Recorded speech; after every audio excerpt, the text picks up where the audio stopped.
Welcome back, everyone, to Red Spotlight. I'm your host today, Alexis J. Soto, joined by Mr. David Francisco. We don't have an episode of Falcon and the Winter Soldier to recap this week, if only because, of course, the show is over, everyone. And we have some holdover time until our next television segment series. And that one is going to be Loki, whenever that comes back in early June.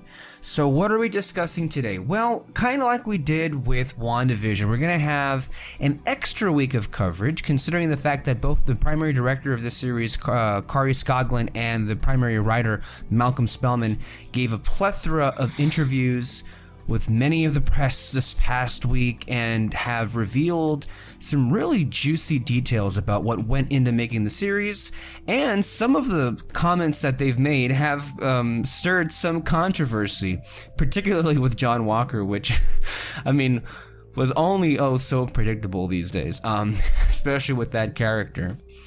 We'll also be discussing a lot of the new footage that Marvel dropped out of nowhere. They had a big trailer about promoting going back to the movies. They had some new footage from Black Widow and Eternals. They've also revealed some title changes. We're going to get into those as well. And we're also going to be discussing the premiere of The Bad Batch, Star Wars The Bad Batch. We're recording this on May the 4th. Happy Star Wars Day. And they dropped a debut episode that was, what, an hour 7 minutes long. It was basically kind of like a big movie premiere for an animated show of this scale. And we're going to be giving to you our first impressions. Are they all going to be? Of the series. I'm sorry? Are they all going to be No. That would be wildly expensive if that was the case. I'm sure that this was like a special event because it was the premiere and it was Star Wars Day, and I'm sure because of that it was planned in advance for it to be that way. I imagine the runtime would be how a standard Clone Wars episode, which was what, 22 minutes? 22, 25 minutes, if that. So that's what I would expect to be the norm. But for this instance, it was the runtime that it was. And we're not going to be recapping Bad Batch on a weekly basis. We will be popping back in with it every couple of episodes. So stay tuned for those. But we do have a series coming up on a show that recently finished airing its first season. I've been teasing this for a couple of days now. And that is David and I are going to go back and talk about the critically acclaimed first season of Invincible, which you can stream now, all 8 episodes on Amazon Prime. David's already seen them. He's even reading the comics, so he's going to bring that knowledge and insight to our discussions. I've yet to see them, but we're going to be talking about them in 2 episodes. And so in one episode, we'll discuss the first 4 of season 1, and in the second episode, we'll discuss the second 4 episodes of season 1. And I can't wait to check it out. I've heard literally all the good things about it, and I can't wait to discuss that with you. And that'll be what David and I will be doing in these next few weeks, pretty much the next month or so until Loki comes back. But we so enjoy, being able to sit down and discuss television once a week. And we hope that you have as well. We, this is what, we began with S.H.I.E.L.D., and then we did WandaVision, and now we're doing Falcon and Winter Soldier. And I'm having a blast. I don't want to let these things go. And that's why we're here to talk endlessly some more. So yeah, all of that here on Red Spotlight number 320. David, how are you doing this week, and how excited are you to start talking about Invincible? I sense that you're just like chomping at the bit to start talking about this show. No, yeah, this show, it's honestly so fucking great, and there's so much to it that sorry. There's just so much to talk about in both the show and the comics and everything. Right. I also, I'm sorry, I made a little bit of a mistake. We also have something else to discuss on the show today. Toward the end, we're going to be discussing a pretty much talked about appearance by the writer of the Winter Soldier comic. I believe by the name of Brubaker, if I'm not mistaken. Was it Ed Brubaker? Yeah. And he made some news. And we'll be discussing that. We particularly saved this bit of information, and it's most relevant, of course, to Falcon and the Winter Soldier, which just finished airing. So, yeah, I can't wait for Invincible 2. I want to say next week, this time next week, we'll be doing the first installment, which again will be the first 4 episodes. Can't wait. I can't wait. I love talking about television. I'm sure as all of you listening at home can pretty much tell. All right, so before we get into anything Marvel, we're going to squeeze in some Star Wars. Why? Because it's Star Wars Day, and they had some new Star Wars content. And, this wasn't something that was primarily on my mind, I will admit. It wasn't something that I was excited for. I wasn't, counting the seconds, the hours, and the days until the Bad Batch premiered. It was just kind of a thing that happened. I even forgot it was even happening until, yesterday I saw people on Twitter were like, oh, yeah, by the way, the Bad Batch is on tonight. And I'm like, oh, okay, okay. And I say that because, well, it just wasn't getting me excited.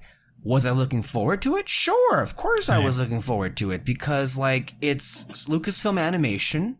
I love the work that they do at Lucasfilm Animation, the Clone Wars and Rebels.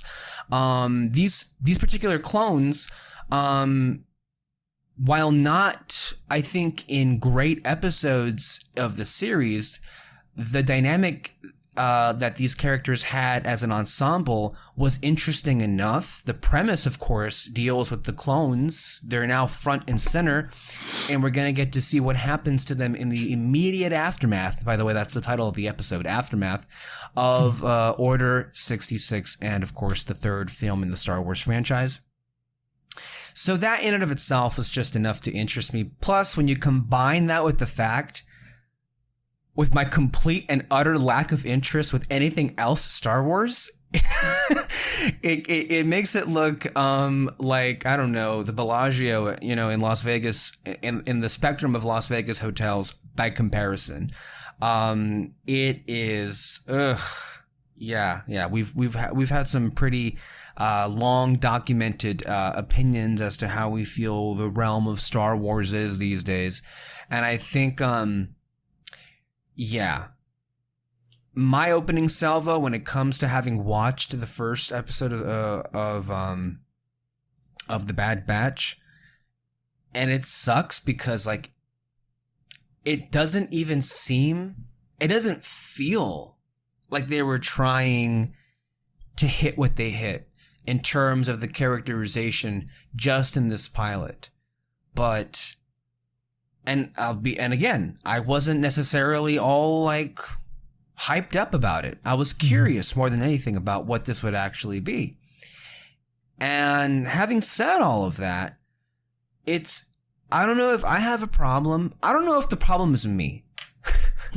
But live action Star Wars, when it comes to Disney Plus, just doesn't grab my attention. It doesn't. And with this, it immediately got me hooked. Just from the beginning, and the ending got me real interested to check out all, just to check out this show toward the end of this run. And I guess to me, the most important thing out of anything we discuss with any of these shows, right? Falcon, Winter Soldier, WandaVision, Bad Batch. What's the most important thing? Characters. The characterization. Since this is a Star Wars show, we are going to be looking at the previous Star Wars show, and which was that is The Mandalorian. And The Mandalorian, it is perhaps the most beloved television show on the face of the planet. It is. Mm-hmm. And if you've been listening to our shows for an extended period of time, or just as recently as a couple months back, you will know that no one on this network save for maybe Kyle Lira, and that perhaps is even a stretch, is really a big fan of The Mandalorian. And one of the big reasons for why many of us feel the way that we do about the show is, from our perspective, a complete lack of characterization. What many feel is a show about this father and his adopted son, and many feel as if the show is actually doing anything with characters. Not only do we feel that it's not doing anything, we don't even, from our perspective, once again, feel as if what we're watching on screen amounts to any kind of characterization whatsoever. And so, I say without even trying, but they were, spoiler alert, I thought this was a really great pilot. Mm-hmm. And I think that this kind of is everything why the animation realm with Star Wars television, this is why I'm always interested in what they're doing here. And I think it seamlessly kicked the Mandalorian's ass. Just by, in the realm of characterization. Just in and of its, I like, the Bad Batch themselves, I don't know all their names. I know there's Tech, Echo, Wrecker, and then the other ones I go back and forth on. But I think where this succeeded the most is we have these 5 Bad Batch clones who have, these big personalities. I think this was kind of why they made a big impression when they did, especially last year. And on paper, this feels like a very, forced, no pun intended, corporate mandated creation of a spin-off of characters no one really asked of a TV show for, in all actuality. And yet, it doesn't come across that way. It doesn't feel like you're watching some sidekicks, struggle to fill in the airtime and in a pointless and meandering story. No, they actually stood on their own as leads in their own TV show, and I think that's damn impressive. I thought this was a very strong first chapter. Mm-hmm. And as far as Star Wars on television is concerned, this is where I'll be for the next couple of years. David, your thoughts on the opening of The Bad Batch? First impressions, and then we'll get into some particular moments that we liked about the episode. Well, you said that it doesn't feel like a corporate mandated type of show, type of thing. Mm-hmm. But what I like though is that they're still going to be important though to the Star Wars universe and everything, because I think they are going to lead into the fact why aren't there any more clones in the future of Star Wars and everything. They could have easily done this to a movie or something, or I don't know, but yeah, you're right, they completely stood on their own, but also it's going to lead to something bigger, right? I guess, it's kind of the best of both worlds. It's this stands on its own, it has its own characters. This show, and it even did it in this episode, but it does the thing that all Star Wars shows do, and that is they'll bring in legacy characters. But in this instance, unlike in The Mandalorian where they overshadowed the main characters, they didn't here. The main characters are front and center and have the emphasis, and that's the difference here. But to what you were saying, not only is this a show that is focused on fleshing out these characters and the story, but it's going to do that, and it's not going to come, but it's also going to have a role in expanding the universe, as they say, in the lore and everything. And I think it may be a good example, like Clone Wars was, where you can have both, basically, right? You can have a great story, you can have great characters, and you can also, for those who are most curious about that, expand the canon of all of this. Yeah. But yeah, for this show though, I was the same as you, wasn't that interested in it, mostly because Mandalorian kind of threw me off in the whole Star Wars universe and everything. But the last thing we saw don't forget, the last thing we saw in the Star Wars universe before we turned our remotes to watch this episode was Boba Fett killing Bib Fortuna and sitting on the throne at Jabba's palace. That was the last thing we saw. So this was an amazing palate cleanser because I thought that was it was hilarious, but that sequence, as we've said before, was not intended to be hilarious. It was hilarious in our view because of how dumb and stupid it was and how seriously it took itself and the execution of it. And then only to realize later that they had basically ripped off Robot Chicken because Robot Chicken had done that ending years prior.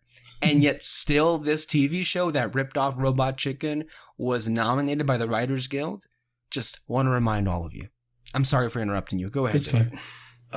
But the thing that kind of got my attention with the show was, the Bad Batch characters themselves. I thought they were pretty cool. I like the idea that they're,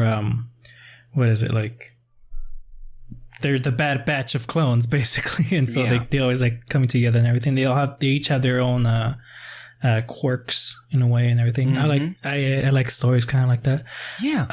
But also the big thing is the animation. Like I've said this, this before, but like they perfected the animation in the last season of Clone Wars. Yeah. And this one though, like it is still fucking great. Every shot that's like a close up of their face, like it's like it almost looks realistic, but like it's clearly animation and everything. Yeah. And just the way that they blend into the background too, like somehow it's again like the background of it, the whole any world they're on, like it really does look real, almost photographic in a way. I don't know why it is. It's like I don't know if photogenic would be or picturesque or some other terms you want to throw out there. No, but you're so right. It's like you can pause it at any frame and then I could look at it endlessly and I'm wondering, how did they make this thing? How did they create this thing? This thing looks so good. Like the animation to me was one of the big selling points. The quality of the animation was one of the big selling points of the Clone Wars. And we should obviously point out off the bat that they did keep the exact same animation style from the Clone Wars to Bad Batch. And we'll get into a little bit more, but like it is basically, I think it's season 8 of the Clone Wars, but not really. Like it starts off with, I think, the remnants of the Clone Wars, and then slowly it begins to just like pivot away since it's the beginning of a new era. I will say it's a sequel series in that it establishes a new focus for or new characters to focus on for the story. But it's the exact same animation style. Yeah. And yet I have a feeling we have yet to see the highlights as far as animation is concerned with the season. So I can't wait to see where that all goes. Yeah, for sure. And what else did you say? No, but the animation is the thing that always stood out the most for me. And then what kind of, you said you like the ending of it and everything. And the ending is what really sold me in the end. Because they literally save a kid and bring them in to their team.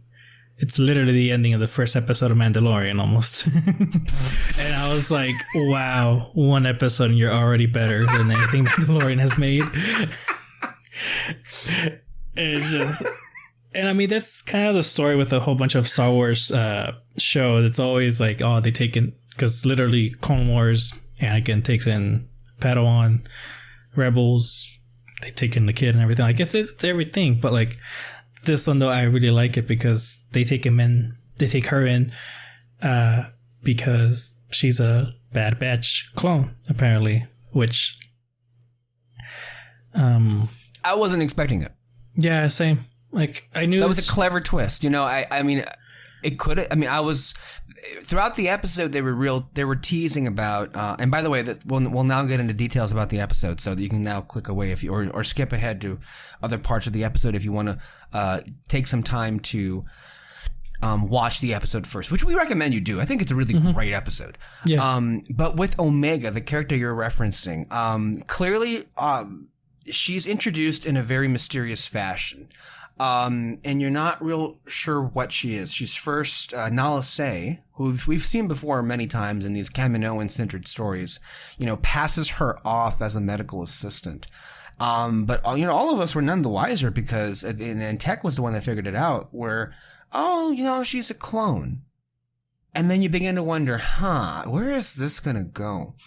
Like, Omega is a girl, and to our knowledge, she's the first girl clone because of course the clones were taken from the DNA of Jango Fett. I remember in the later seasons of the Clone Wars, someone mentioned, it may have been in the opening narration or maybe one of the Kaminoans themselves mentioned it. Maybe it was in the Order 66 arc where Fives died, or maybe it was an early one. I can't remember which. But the point, or what I heard, was that at that point, 3 years toward the end of the Clone War, and they had to really stretch Jango Fett's DNA. Of course, he had been killed by Mace Windu, and so he couldn't come back to give more of his DNA. And the Bad Batch actually were maybe kind of a direct consequence as of that, since they were created with desirable mutations, since each of them has an inherent skill set. I think I don't know if it was Nala Se. I think it was Nala Se that compared the Bad Batch to as good as an army. And, we've seen them in action several times, and damn, are they pretty damn good. And yeah, with Omega and the revelation that she's a clone, you start to ask questions about intent. Okay, so she exists. How? Is she technically a clone from Jango Fett? How can she be a clone if she's a clone of Jango Fett? And if she's not, who is she cloned from? And then, you saw with Prime Minister Lama Su and Nala Se, those bitches are up to something. They're up to something, and they're keeping it to themselves. Like, why make her in the first place, and why... even keep her in a way, like keep her young, or keep her young and kind of make her their own. She could be brand new, and we don't know if because remember, and we even saw some cadets that were, in the background. Recall that clones have an accelerated lifespan, so they age quicker. So she could be brand spanking new as far as any of us are concerned.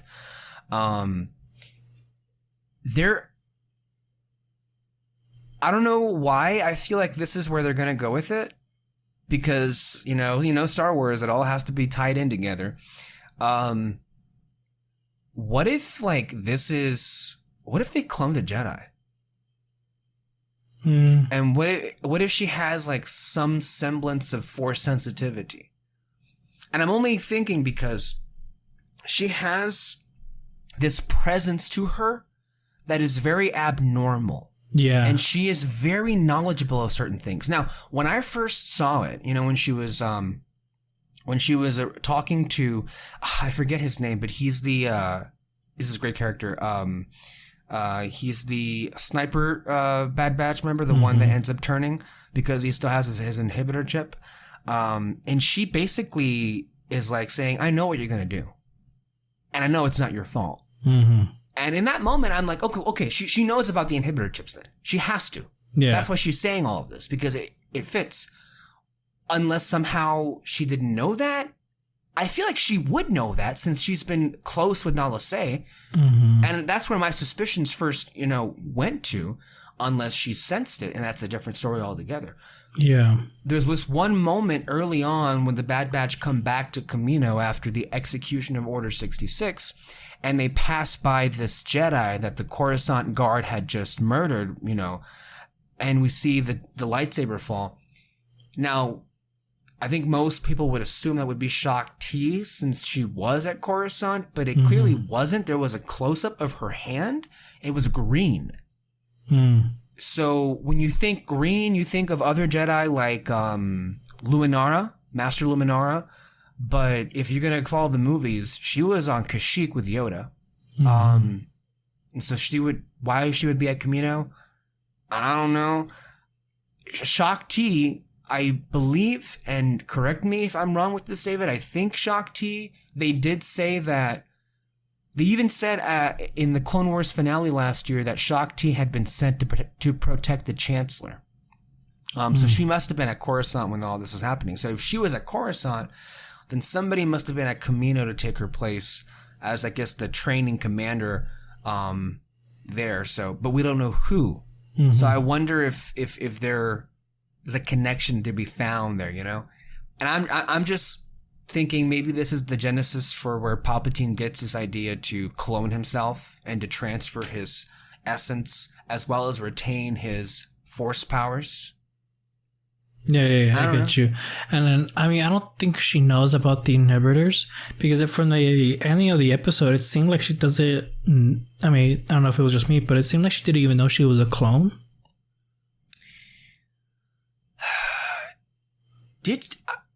I have to watch it again. Because they were like, I was like, oh, you never been to outer space, or you've never seen like the stars or something like that. And she goes like, oh, if this the first time I'm seeing anything really, like she's been inside this whole time, and she says like, oh, like, and I don't even know why, like this is all I've seen. And so yeah, I don't know, I could have sworn she did have at least the realization that she was a clone, and if she, or maybe she didn't, I don't know, that's a good question. Yeah, she's a fascinating character. Yeah. I really wonder where that's going to go. Yes. Sorry, I just realized what it was too. It was also so she got a blaster. She shot the sniper guy and everything. Yeah, and it was the leader of the Bad Batch group saying like, "Oh, like nice shot, like Hunter." It's like, "Oh, nice shot. Like, where'd you learn to use a blaster?" It's like, "Oh, I've never held one before." Like, that was weird too. Yeah, right? yeah. And so, in my mind, like, oh, you're a clone. Like, you must have like some type of like military knowledge or military training knowledge in your head and everything, and like that makes sense. But since she doesn't know herself as to why, that's what made me think, she doesn't know that she's a clone. Yeah, I agree with you. Or she could also just be Force sensitive. I don't know how successful it would be at this point, but yeah. What do you think? Oh, Crosshair. There we are.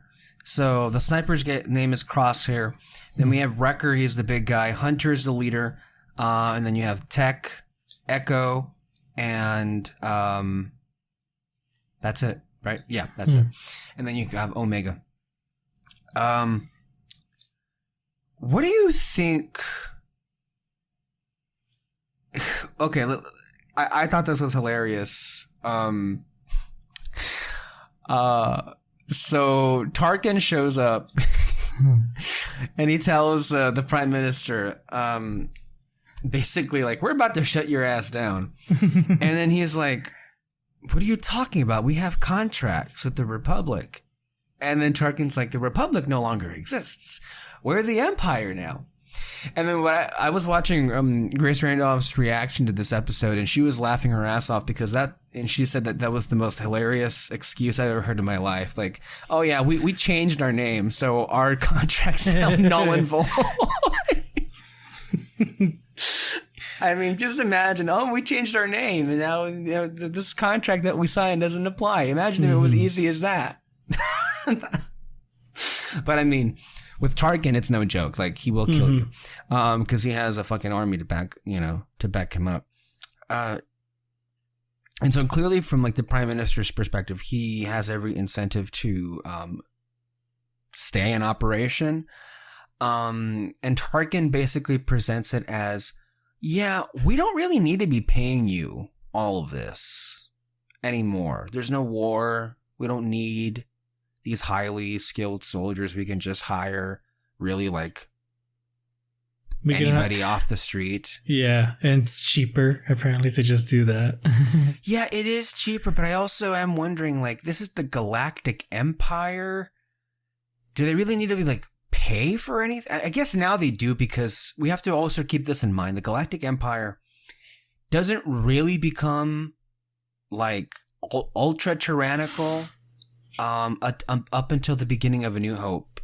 Because in the beginning of A New Hope, that's when they say that the Imperial Senate had been dissolved. The Senate had been in, and they could influence some things, but by that point, Palpatine had such a stranglehold over the galaxy, he could do whatever the fuck he wanted, and he did whatever the fuck he wanted, really. Mhm. But there were still some things they wouldn't like want to get out. Like, remember in Rogue One when they blew up Jeddah, Vader was like saying to Krennic, that thing didn't happen. The Senate has been informed it was a mining disaster. It wasn't our own volition that this thing happened. So we have to keep in mind a little bit of where the galaxy is right now. So I'm guessing I just answered my own question. And I know this because there was this whole story arc in season 6 of the Clone Wars where Palpatine basically took ownership of the banks. And now he owns them. And that's what he'll use to fund his Death Star project. So he controls the banks. He controls. Yeah. But it makes you think, like, okay, so what game are they playing at? Because remember, like, Lama Su and Nala Se were primarily serving Darth Tyrannus, but they didn't realize that Darth Tyrannus was Count Dooku, who is now dead. So if they served Tyrannus, who served Palpatine, but they didn't realize that they were serving Palpatine, I wasn't aware they had their own agenda. I always just assumed they were like a patsy to somebody else.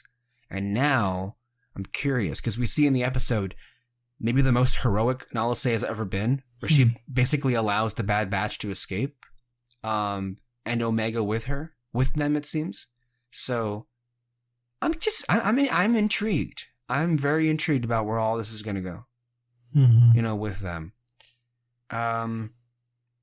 As far as moments, I loved seeing AZ again. Remember AZ? He was the droid that helped Fives escape the first time when he was at the Camino installation. That droid with the big eyes. Yeah. He was around Echo, coincidentally enough, the only surviving member of Domino Squad now, and Omega. And so I was hoping he would come along, but he got shot by the fucking clone troopers. Which then begs to question another thing, and something that was very much hinted at last year's finale of the Clone Wars, with this inhibitor chip business, right? And that is, you notice how, Tech and Wrecker in particular are noticing the behavior of their fellow clones, the regs as they call them, and you notice how they say that they're acting not themselves. And kind of like how happened, in that last episode where Jesse, the ARC trooper from the 501st Legion, was relentlessly pursuing Rex and Ahsoka at the cost of his own men. And yeah, like, these inhibitor chips basically take away their humanity or their individuality. Yeah. They become these vicious douchebags. Like, you saw how they relished in like executing droids. I think it was from the finale of the Clone Wars. And now here, they've kind of just become Jango Fett, like literally now. And that's real heartbreaking stuff, and also just scary too, in its own right. But yeah, any thoughts on how the clones were, and overall how you feel about what place the story occupies? Because I know you in particular had some issues, maybe issues, or some lingering issues from the finale of the Clone Wars that you had told me when we were talking about it, that you had wanted to see something more to what it was. Like, you appreciated the intimate finale that we had with Ahsoka and Rex, but there were still some lingering issues that you had with the finale, some things that you wanted to see. Based on what you saw in this episode with the clones, and then, the transition of one era to the next, Do you think like this Bad Batch series is going to start to maybe address some of those concerns you had last year? Well, my concern was just like my only tiny complaint of the finale was just that it ended kind of cold, sad, yeah, and everything. Is just like, and it was the point. Yeah, and like that was the point. I knew it was gonna end like everyone dying. Basically, I just kind of wish that they had like some bit of hope in the ending. Basically, gotcha. Like, yeah, there was no hope. It was dead. Yeah, and everything, and like and I mean, I like the ending of the first episode because, you know, even though they're in a tough situation and it's like the beginning of the Empire, I like what they did with Omega, how, you know, she's finally out of that place and she's out to see the universe basically, and like, you know, the music, it sounded pretty cool in the end. Yeah. Kevin Kiner comes back. He scored the Clone Wars music and Rebels music. I mean, he's great. He's awesome. Yeah. And so, I mean, I like what they did. It's just like, hey, he's like, take a seat in the front. You're going to want to see this. And like, it's always that blue light, zoom, zip, whatever you call it. And I mean, I like that. And I mean, I want to bet that's probably going to connect to Ahsoka somehow, or Rex at some point. And maybe that can it will. From what I understand, they're supposed to make somewhat of an. I think Rex. Well, we saw Rex in the trailer, right? He was in the trailer, the Bad Batch. So I have to think he's who Hunter was referring to, right? Like he said that he may know somebody. They're supposed to be going to see someone, and I think. Yeah, but in that situation, though, we don't. Do they know if he's like alive or where he's at? We don't know. So yeah. So yeah, I don't know who their friend is going to be, but yeah, I do think I remember Rex being in the trailer. Rex was going to come out in it, and so maybe this show can be my hopeful ending in a way. I mean, yeah. Well, you got some more death in the beginning, with Order 66. How many times can they show us Order 66? You know. And I saw some people who were saying maybe it was a bit rushed. In terms of, so in this instance, we see Jedi Master Depa Billaba and then her Padawan Caleb Doom, who is obviously Kanan Jarrus from the Rebels series. I was laughing my ass off, like Freddie Prinze Jr. trying his best to sound like a kid. Was he trying? I don't know. I thought that he straight up sounded like an adult, and I'm like, this isn't working, dude. I know. Yeah.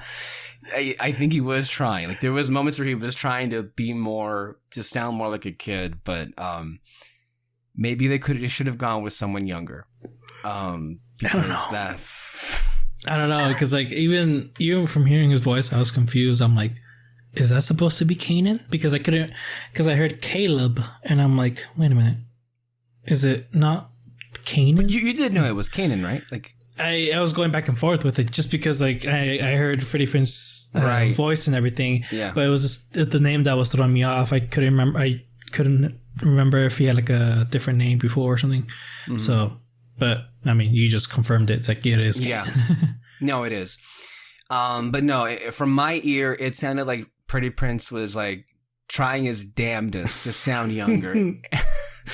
Did it work? I don't think it did. It did not work for me at all. Like I was legit like, how are you?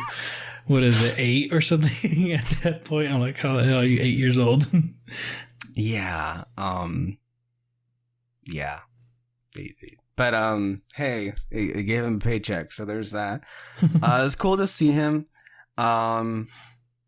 And yeah, now we get to see a little bit more of what has only been in details from the Rebels series. The animation in these scenes were beautiful. That snow. I mean, I love that long shot when Caleb is trying to escape Hunter, and he jumps over the cliff. And then he looks back with his lightsaber ignited. There's this like wide shot and the waterfall and the snow. It's just, oh my God, this is beautiful. And then, of course, it helps with the emotion in the scene, right? And like those clones were trying to help him. They were going to get him out of there. And that's your first indication that, okay, Bad Batch did not go through Order 66 because clearly their chips malfunctioned entirely. In the process, I guess, of their creation or their birth, whatever you want to say. But yeah, seeing Order 66 again, it's like that emotion's still there. It just gets you. It's a real fucked up trip, and it's a hell of a way to open up the episode too. Yeah. Of course, before then, you have this great sequence of the Bad Batch, and it's beautifully staged too.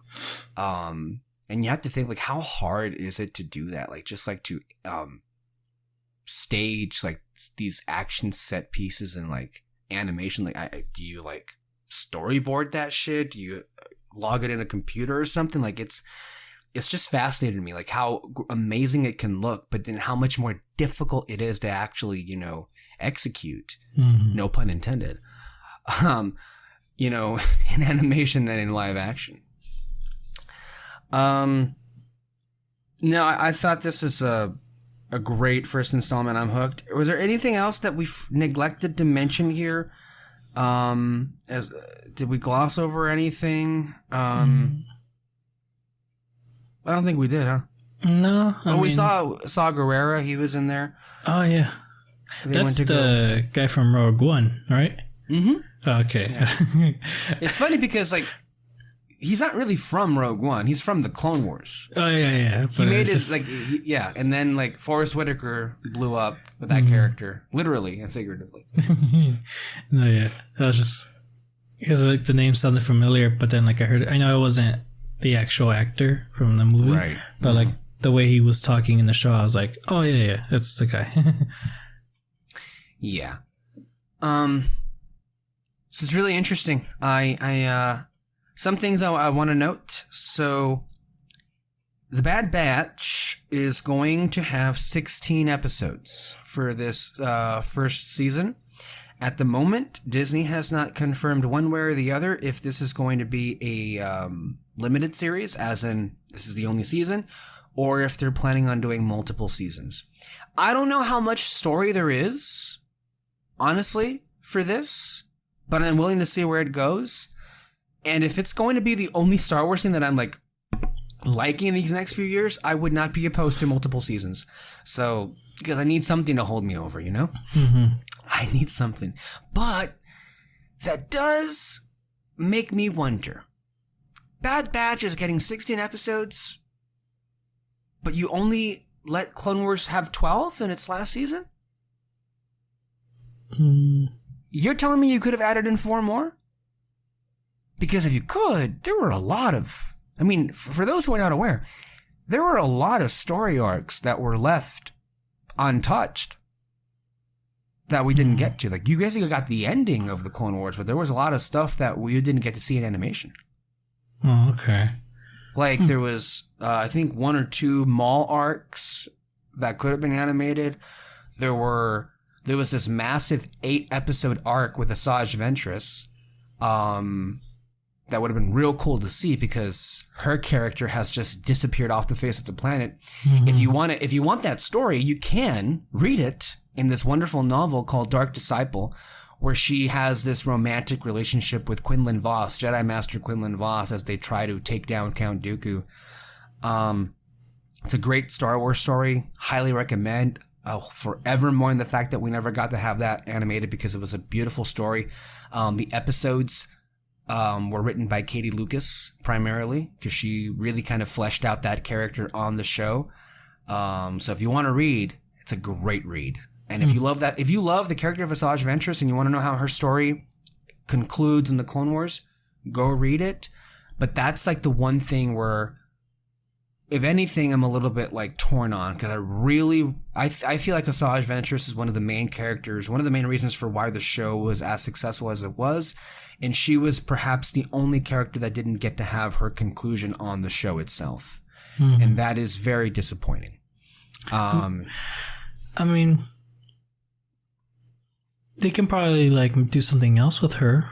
Like I can actually see her being a Bad Batch. probably. Like from what I can tell from her story is that she was sort of like outcasted from Dooku and everything. And so I can kind of see maybe her in the Bad Batch show where the outcast. David, have you gone back and watched all the episodes yet? No. Why is it taking you so long? What? I know last year we talked that you hadn't watched all of them, and I'm like, wait, is this bitch serious? And you still haven't seen all of them?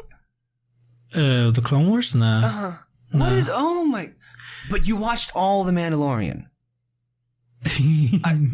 It's just hard because like I already know how it ends. I mean, okay, so it's, if something happened in the Clone Wars that I'm just like, okay, that's never gonna happen, then all right. Well, it's a very curious thing because some people are saying that this is another instance in which the animation has somewhat contradicted or retconned the comics or the supplementary material.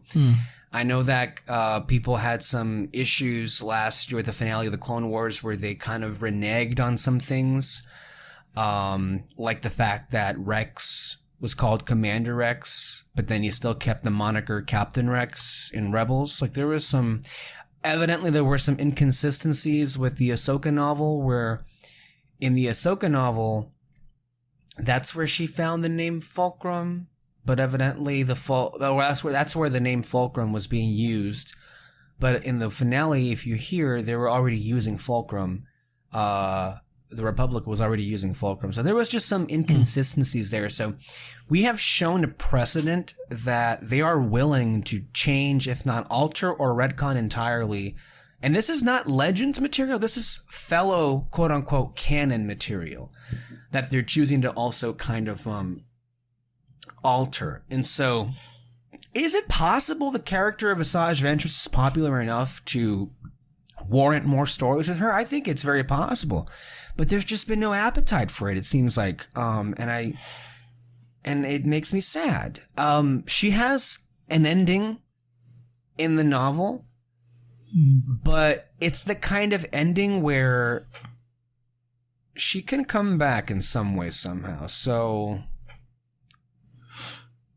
we're waiting, Lucasfilm, But no, if you want to read it, David, it's a great read, honestly. So that's Bad Batch. We will stay tuned, and in a number of weeks, we'll come back and we'll recap some episodes. By the way, the night that this even drops, there should be another episode. Episode 2 actually is dropping this Friday. It's 2 episodes this week. So there is that. David, let's move on to a lot of our Marvel heavy stories. They revealed a trailer. They unveiled a trailer this week. Oh, very unexpected. And we didn't really know what it was. When you were clicking on that trailer, nobody knew what they were watching. And so I was like, okay, what is this? People are talking about it. I want to see what all this is about, right? And then I click on it, and then I hear Stan Lee's voice. And then I'm like, I never thought I'd hear your voice again. I don't know. It was just one of these things like where I knew I would see him whenever I rewatch Marvel movies, but like that kind of hit me out of nowhere. Like, whoa, what are we doing here? Yeah. And then the quotes that they used from him were just so beautiful. And then you kind of begin to realize what the whole thing is about. It's just kind of celebrate the movies and, celebrating each other. And this is kind of like the first real big anything done to promote, the movies, like quote unquote, the movies and coming back to the movies.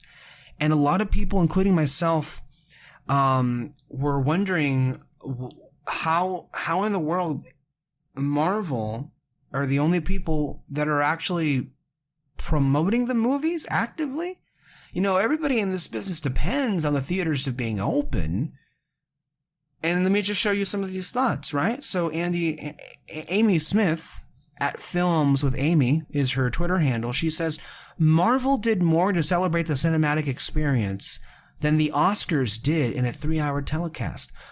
The Oscars didn't even mention movie theaters. Mm-hmm. The only person that did was Frances McDormand.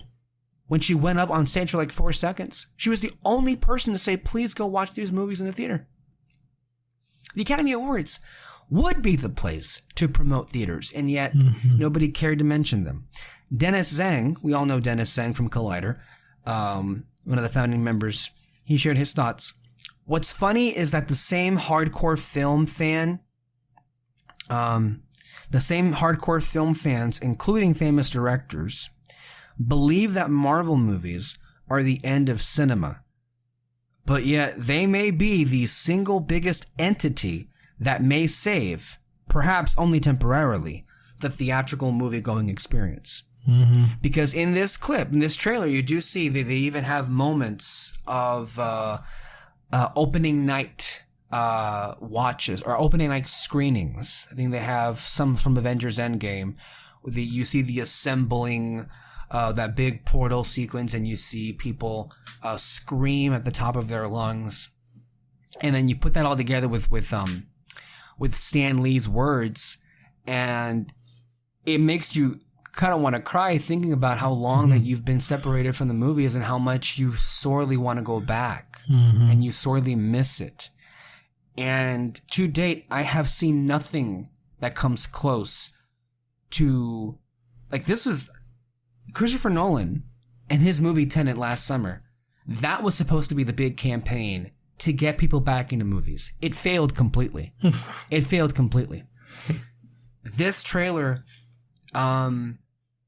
should be shown in every theater in the country to entice people to come back. What do you think of this trailer? No, yeah, I loved it. Oh, but I do want to say though, the Fast and Furious movie, the new one, they also tried to like promote going back to the movie theaters. I don't know if you've seen the video. No, I haven't. No. Oh yeah, they did a new trailer for it. In the beginning, it's Vin Diesel. He's driving. There's a new trailer? No, it came out like weeks and weeks ago. Oh, yeah, okay. Yeah. It's been a while, but like the beginning of it, Vin Diesel, he's like narrating the trailer for it, and then at one point he's like in front of the camera, in front of his car and everything, and he goes like, I'll see you back there. It's like, for what is it? Is this the 9th one or something? It's like, for 9 movies we've brought you together with your friends to watch these movies like in the theaters or something. I can't remember his exact words, but like he is promoting the movie, and like Vin Diesel, he's promoting going back to the movies, like watch this movie in theaters with your friends, because like, you know, this movie was made for that. So that's good for them. They actually, I mean, at least for me, that's the first one that I've seen that they tried to promote going back to the movies. But this one though, this was the one that kind of got me excited for it, because I love the Marvel movies and everything. Well, yeah. And if you notice, like, what made it even more emotional than what it already was is they show you a lot. Like, basically, there's a clip from every single Marvel movie, right? Mm-hmm. And then you think to yourself, and then it reminds you of the first time you saw those pictures, those images in a theater. Mm-hmm. It's some of my favorite experiences of movies have been to go see the latest Marvel film, especially on an opening night. And we all want that back. And this is beautiful trailer. Beautiful trailer. On top of the fact that it also showed some new footage, it seemed like, because it showed, you know, a recap of all of the movies, but we got some new images, and I was kind of surprised, because one of the movies we're going to be getting pretty soon, right? Again, about 2 months or so. Black Widow was going to be coming out, and they already recut another trailer for it, which we both enjoyed. And then but I was kind of like, oh yeah, they're going to show like 1 or 2 new shots of Black. No, it was going on for a while, at least 10 seconds. It seemed like it had some extended shots of, you know, David Harbour, Scarlett Johansson, and Florence Pugh, and Rachel Weisz. And I don't know, it kind of like, it makes me more hopeful for that movie. Like, even though we said it's going to be small scale in how it will be intimate, hopefully, with the characters in the family unit, that doesn't mean that it's going to be like I guess, small scale from an action perspective, because there was some big set pieces that we saw in those clips. Your thoughts? No, I mean, it's just some new bit of action that I'm excited about. I'm just really interested in what's his name? The villain. The Taskmaster? Taskmaster, yeah. Him. Like, I'm just kind of excited to see, like, how he's gonna work, because he seems to know all the fighting moves of every character, basically. So I'm curious about that. But yeah, it is the family stuff that kind of got my attention. It looked like, who was it? Harbor's character had like some prison alpha or something. You get like just a little bit of new footage with him in his costume. Right. It looked nice. But yeah, I mean, other than that, I mean, I've always been interested in this movie, so they don't need much to get me back there. And we got some first images of Eternals. And when that happened, I was like, whoa, they're going to go there. And we got some cool shots of the cast, but not much else. Yeah. At least from what I got. I really don't get why they haven't put out a trailer for it. Like, I would have thought they would have added like a whole lot of footage from the movie into this or something. Mm-hmm. But yeah, I don't know what's up with that movie. I think they just want to. I think we're going to get a trailer by the time Black Widow comes out in theaters. But you have to think that from Marvel's perspective, the priority is Black Widow, because they want that to be successful. They want that to be the movie where everybody goes back. So that's true. If you put out a trailer for Eternals, it might draw excitement away from Black Widow. That can make sense. At first I thought they might have wanted to wait till after the Oscars, because she won. Chloe Zhao, the director of Eternals, won Best Picture. Some were saying, well, that was your perfect moment. The director of Best Picture presents the Eternals. Yeah, that's why I thought maybe this could have been their chance. But actually, yeah, that makes sense what you said, to try to keep attention to Black Widow and everything. Mm-hmm. And then they had some name changes, right? So they revealed that. So for those not aware, so we're supposed to be getting Black Widow, then Shang-Chi, then Eternals, and that's all they had footage for. Then the ones that they had no footage for, but just like basically release dates, it was Spider-Man No Way Home, Doctor Strange Multiverse of Madness, Thor Love and Thunder, and then they unveiled the title for Black Panther 2 called Black Panther Wakanda Forever. And then they also revealed the title for Captain Marvel 2 called The Marvels. I hear a lot of people who are saying that Black Panther Wakanda Forever is it was the perfect title for it. I know that Wakanda Forever is like a big thing now because of the movie. I'm going to be real honest with you. I don't care for the title. That title sounds like the finale of the movie, you know? The finale of the franchise. Yeah, the franchise. You know? Like the last movie you're ever going to get. That's what it sounds like. Yeah. Because you can have like, Black Panther 2, someone like, what is it?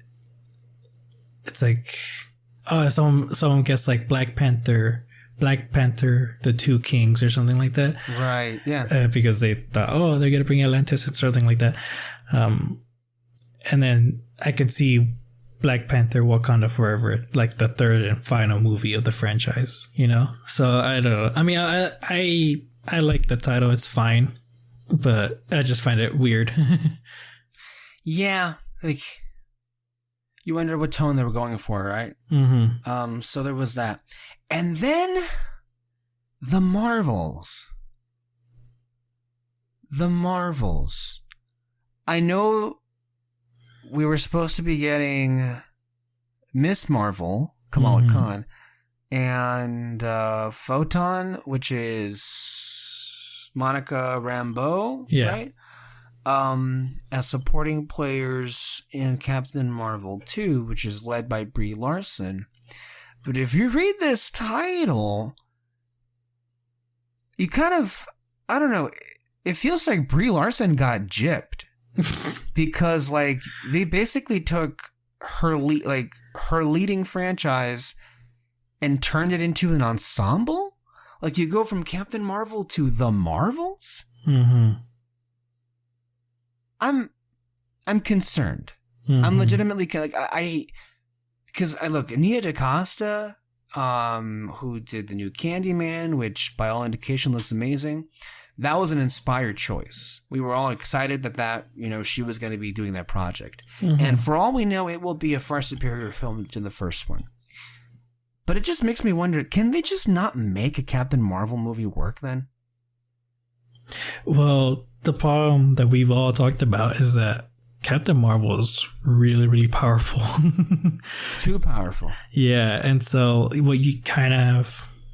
I mean, I think what is best to kind of add some stakes is not make her the central character, but make her, like you said, like an ensemble,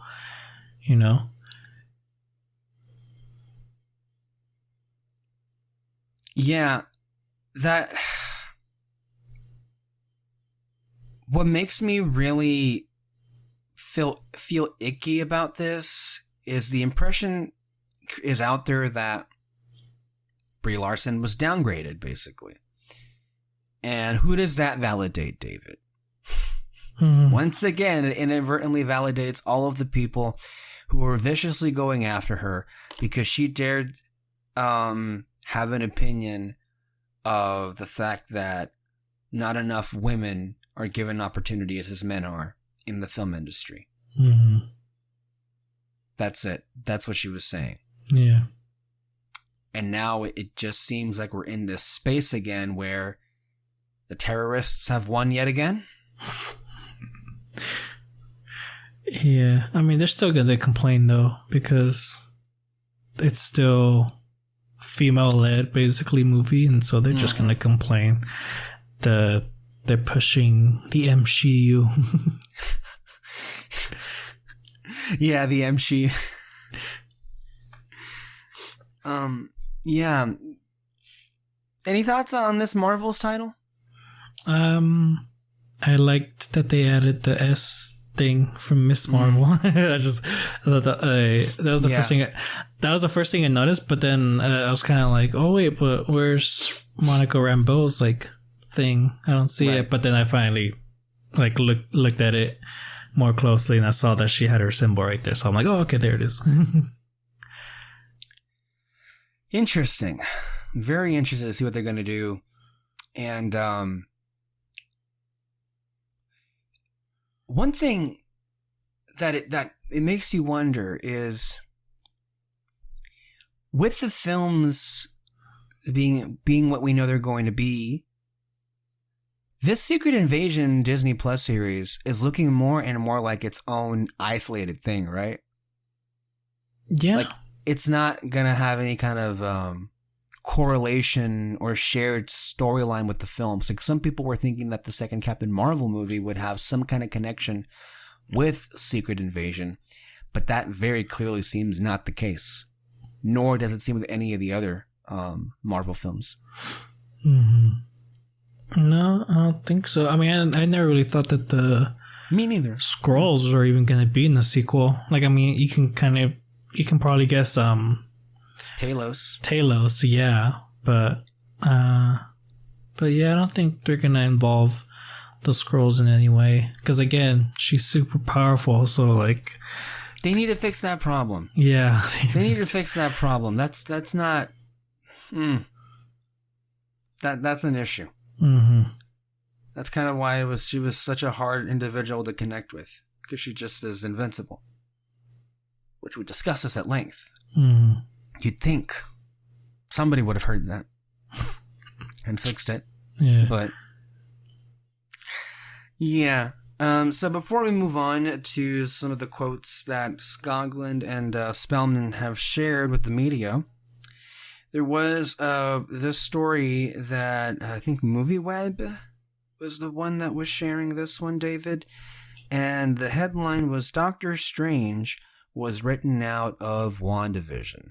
Now, a few weeks back, when we were discussing this show, there were many a rumor that Doctor Strange would show up.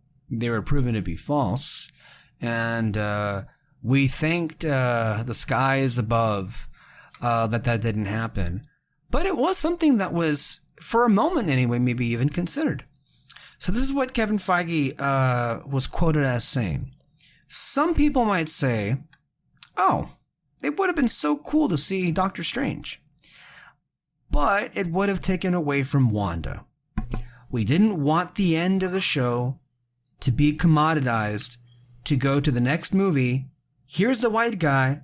Let me show you how power works. So we can break this thing down. So one thing that didn't even occur to me, that was actually a really good point that he mentioned, is that what a bad look it would have been if at the end of WandaVision, some random guy just shows up and mansplains to Wanda, okay, girl, let me show you how it's done, hun. That I understand how that might have been a bad look from some people. Although that to me isn't even the biggest issue, which I'm glad that he addressed here, and that is the main point is, the main reason why he shouldn't have been in the story is it would have taken away from Wanda. Mm-hmm. For sure. And I don't know what happened. I don't know if The Mandalorian has just kind of like turned everything upside down, but remember, like, many of us were very hypercritical of them in the last year or two for not showing self-restraint. And then Jon Favreau came along and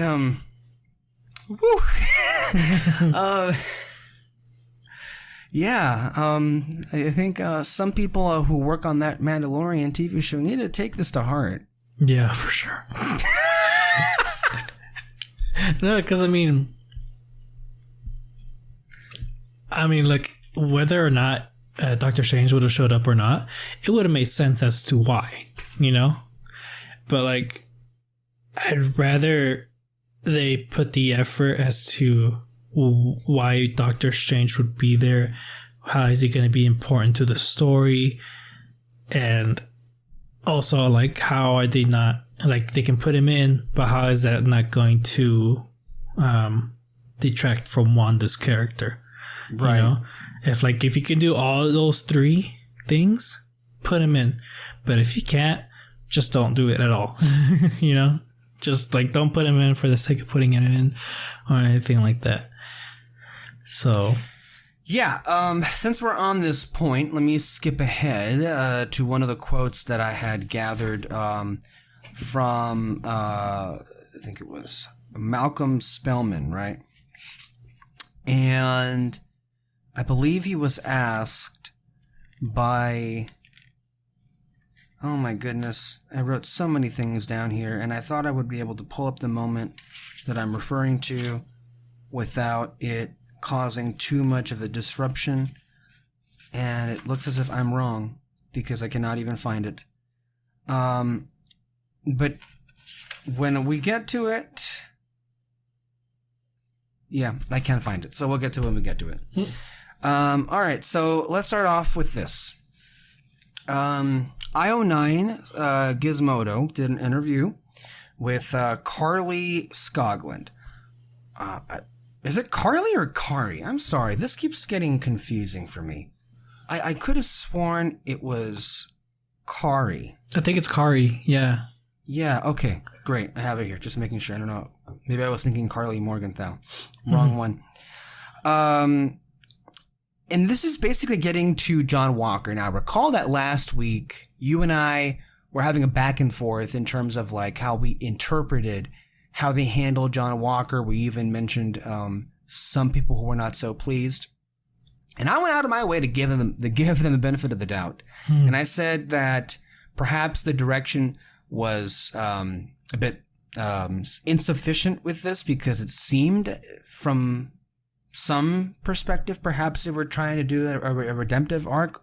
But it didn't come across that way, at least in the writing of it. So I was giving them the benefit of the doubt by saying, well, maybe it was an unfortunate direction, but I feel ultimately that the intent was that this is the beginning or a redemptive moment, but not a redemptive arc. Mm-hmm.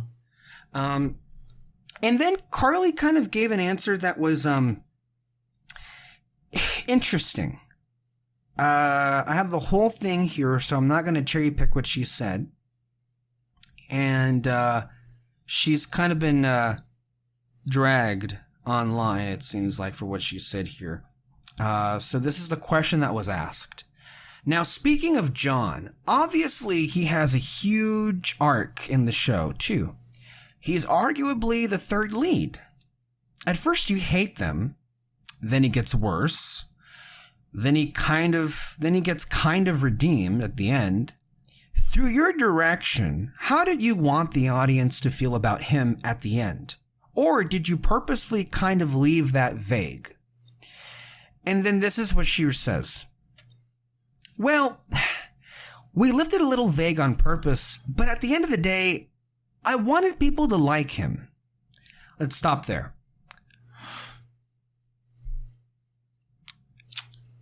Does anyone like him?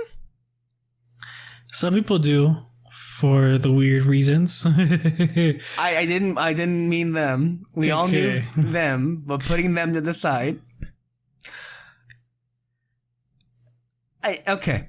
I mean, I can tell when she says I wanted people to like him by the way that she directed his last scene where he was like jumping up and down that I'm back.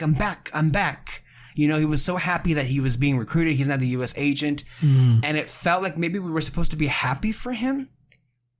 Are we supposed to be happy for him? I don't think we should, but it seemed like the scene now when she says, I wanted people to like him, it feels like maybe we were supposed to, but no one really does. Yeah. I mean, I wouldn't say people dislike him or hate him or anything like that, because I liked him in the beginning where he was like, you know, giving those answers of, you know, oh, like I know I have some big shoes to fill and everything. Captain America was my hero and all that. And like, you know, he's, you know, you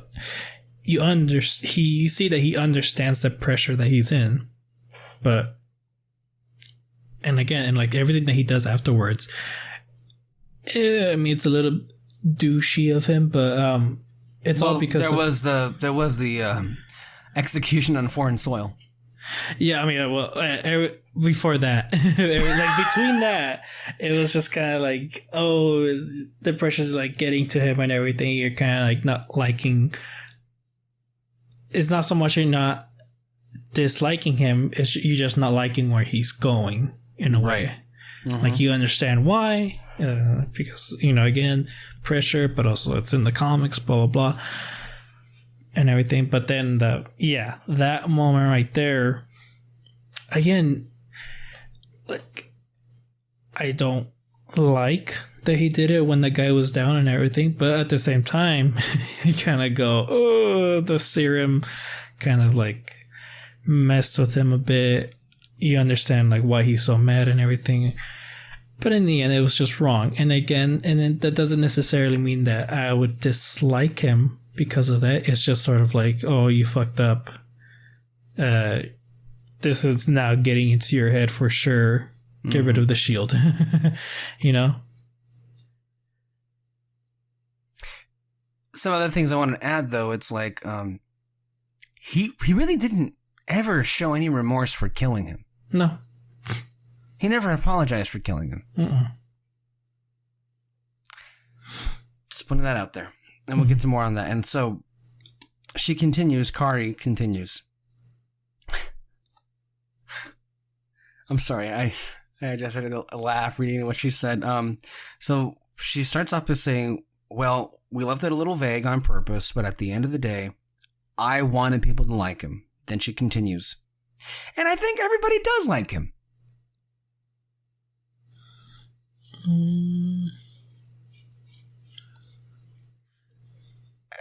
Now, they went through a period of not liking him at the beginning because he started out feeling like, wait a second, is that the guy? But then through the calibration of performance as such, we realize he's coming from a very earnest place. No matter what's going on, he really does want to be a good Cap, and he wants to do the right thing. Now, when his ego gets involved, and the Dora Milaje take him down, and he goes, oh my god, I'm in over my head, that sort of compels him into a conversation with Lamar, and then we realize there's a beat in there that's missing. He is actually a bit of an imposter. He alludes to that. Oh yeah, that Medal of Honor, that was the worst day of my life. And we realized, oh, something happened there that he's not proud of. So he's actually got a bit of an imposter syndrome. And that makes you go, oh, he's actually kind of damaged.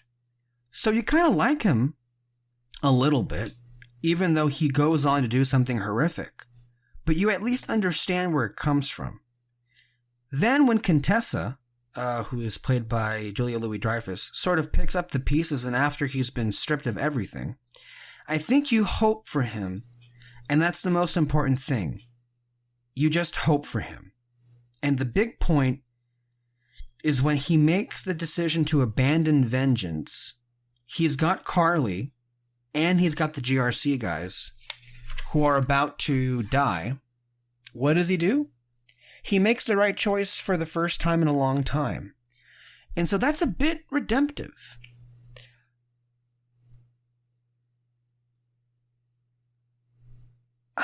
I guess what she's saying here is technically true in terms of all of the things that we saw on the show. But I guess the points that I have an issue with is the impression that... Is she trying to say that, oh yeah, this is a redemption arc and it's completed? Is that what she's trying to say? Because if she is, that's not what happened. Yeah. No, yeah, I think that is what she was trying to say, that he went through a redemption arc, but I mean, you pointed it out for sure. It's not really a redemption arc at all.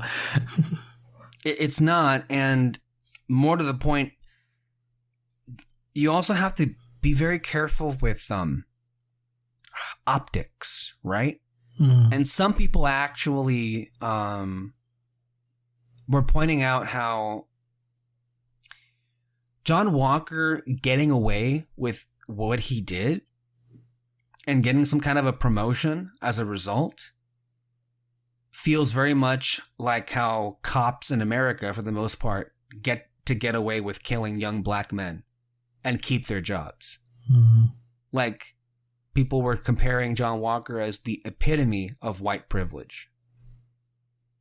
Like, this man did something that if he had been any other color, he would be in jail right now. And he's not. And so why would you want to redeem somebody like that? Especially when he's not shown in any instance any remorse for the execution of somebody like Nico. So, I mean, I get what she's saying, and all of the observations that she was making about how they presented him on the show are correct until she gets to the point of when she's trying to sell us that was an actual redemption arc. At best, it was a redemptive moment, but a redemptive moment does not a redemption arc make. It just doesn't. Maybe it can be the beginning of one, but it's not in and of itself an arc. It's an instance. It's a moment. And then this is how some people responded to her comments. Jay Thomas says, I mean, he's kind of a fascinating character, and I'm interested to see where he goes next. But liking him is a hell of a stretch. Matt Goldberg from Collider says, Skoglund is mistaken. It kind of speaks to how, and he was not a terrible fan of the show, I'll give you that. It kind of speaks to how horribly muddled so much of the Falcon and the Winter Soldier turned out to be, that you can argue for a redemption arc for Walker that simply doesn't exist. Kristen Jericho, she was formerly on BuzzFeed, she says, and I thought this was funny, I didn't even realize he was supposed to be redeemed until I read this tweet. Like, was I in the bathroom during John Walker's redemption arc? I mean, yeah. And then Alicia Grasso from Screen Rant, which we've pulled quotes from extensively last week, who was not at all a fan of the show. She says, "This is just not how a meaningful or believable redemption arc works at all." Yeah. That's a bit of an oopsie. Yeah, that's not great. What? All right. So, any other thoughts on this Walker thing before we move on to the next thing? No. Okay. So, Inverse, one of the many interviews that Malcolm Spellman, the head writer of the series, did was with Inverse. And then this is where we start. Was there ever any consideration for having Sam inject himself with the super soldier serum at any point while you were developing the series? And he responds with no. That's what's great about Sam, you know? You see how quickly I just answered that? We knew all along, not this bit. Not his bit. Yeah, makes sense. It's just a good moment to kind of remind you that these people really, really got Sam. And then yes. No, nothing. Oh, okay. The next one, was it always a plan to keep Steve's whereabouts vague? Or did you ever consider revealing them outright? Before I even get to Malcolm's answer, let me read this question again. Was it always the plan to keep Steve's whereabouts vague, or did you ever consider revealing them outright? I don't know what's this fascination with where is Steve, where is Steve, where is Steve, or Steve's on the moon. And I say this as one of the biggest fans of the Steve Rogers character. I'm sorry, did y'all not get the memo? He's supposed to be dead. Mm-hmm. What does it matter? Yeah. Like, we saw his ending, and then we saw him come back to the future, and he's like fucking 90. And then when we get to Far From Home, it's kind of heavily implied. Like, he's joined Natasha and Tony in Vision 1.0. I don't know, at this in the afterlife of the MCU, like it that was my impression. I don't know how you can get any clearer than that. I don't know why Marvel was playing along with this mystery that Steve... I know Chris Evans is supposed to come back in a different project. We don't know what it is as Cap, but I don't know what you're talking about here. And more to the point, David, I want to ask you, because this actually didn't come up in our conversations. And Peter actually, this is one of his big predictions that he got wrong. Which now makes me wonder, this is why he didn't mention it when we're talking about the show. Mm-hmm. But he actually thought in the beginning of the series that the first episode would be Steve's funeral, or that they would be attending Steve's funeral.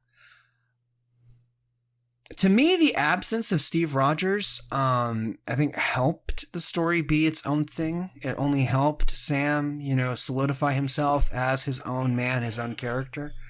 But at the same time, they showed a hell of a lot of restraint by not having any kind of Steve Rogers, anything involved in this. Did you ever expect to see him pop up in the show in a cameo or in a funeral or something? Expect it? No. Hope for it? Yes. Yeah. As soon as I saw they mentioned Isaiah Bradley, I was like, please get him in the final episode. Like, let him meet Isaiah and just let them shake hands or something. Like, that's all I wanted. But nah. Yeah, I'm kind of glad he didn't appear on here. Mm-hmm. I think the show was better for it. I don't think it needed him to be as good as it was. So there is that. I'm kind of grateful they showed the restraint in doing that. So what Spellman said, Marvel won't tell me what happened to Steve, so we were able to write whatever we wanted to because we don't know. But he's dead. Oh, what is it? Okay. All right. Next thing up, did you ever plan on changing Bucky's title at the end too? And then he says, I'll be honest, I discovered that title change when I was watching a cut of the episode, and it wrecked me. I haven't spoken to Marvel about whether they considered changing Bucky's name too, but my gut tells me the reason it still says "and the Winter Soldier" is simply because they wanted to play with the poetry of a title you've been hearing. If they had changed too much, it maybe wouldn't have felt the same. But I truly don't know what discussion went into it. I just know it landed heavy with me. I think what's most interesting about this is that this was clearly an executive choice that was made by the people at Marvel, not so much Malcolm Spellman. Really interesting stuff there. And I agree. I think the title change, if it had said Captain America and the White Wolf, it probably wouldn't have landed as big as it did, right? No, yeah, I don't think it would have landed. But also, though,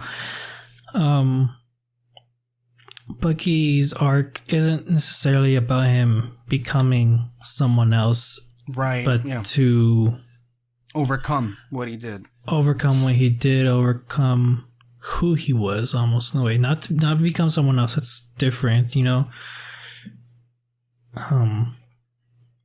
But yeah.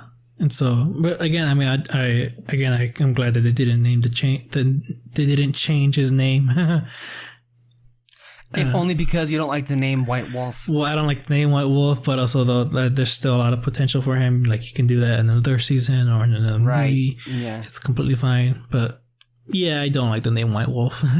Spellman was also asked a variation of this question by the Hollywood Reporter. This is how it went. How close were you to changing Bucky's moniker from the Winter Soldier to the White Wolf? And then he says, I got to see that moniker in watching one of the cuts, and man, it really affected me emotionally. The reason the closing title still says The Winter Soldier and the Winter Soldier is solely based on Marvel feeling like they needed to keep some of the original title in there to land that feeling. I don't think it had anything to do with where Bucky is or going, or how Bucky evolved as a character. I think they felt like if they went too far away from the original title, you wouldn't feel the impact of those words. But I'm speculating here. I believe they wanted the impact of Captain America and the Winter Soldier to land, and I do think that had they done Captain America and the White Wolf, it might not have been as emotional of a landing because it's too much math and too much evolution.